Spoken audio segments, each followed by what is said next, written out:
Ito magiging itsura ng pagka nandito ka sa Saudi. Walang signal, lalakad-lakad para lang makasagap ng signal. Ang magawa kaya lahat sila nasa labas.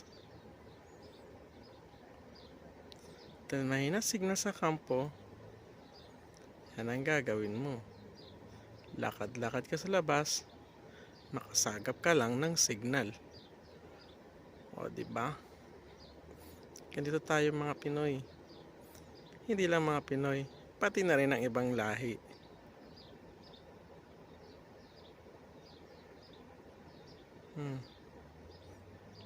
Nakatambay silang lahat sa labas. Sumasagap ng signal. Dahil walang signal sa kwarto.